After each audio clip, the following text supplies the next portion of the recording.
Tatero mamelo dero fosani msingile tanga dero dina wajenie. Tatero mamelo dero fosani msingile tanga dero dina wajeni. Wajeni wanoni watati ya mwali. Wajeni kwa wanoni wa mami ya mwali. Mkweli madero wimjenie.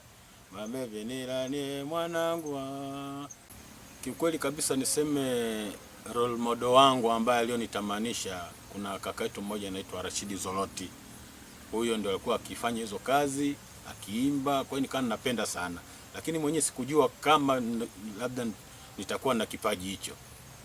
Ila nilikuwa napenda tu anapofanya zile kazi. Kwa kuwa nilikuwa napenda sana ile kazi, ina maana nilikuwa nijifunza maneno mawili matatu kidogo, lakini sasa siku moja ndio nikakuta harusi ambayo haina mwimbaji.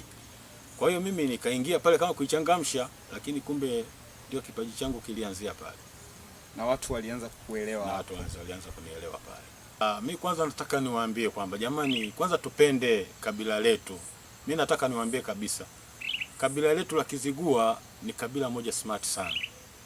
Mimi nadhani yani tujivunie na Uzigua wetu, lakini tuache masuala hayo ya kuona kwamba kuongea Kizigua sijui unajisikia kama nini. Yani kila mtu ana kabila lake. Sasa kama hutaki kabila lako, basi wewe ni ushamba au tena ni utumwa kabisa huo. Maana hakuna mtu asiyekuwa na kabila yake.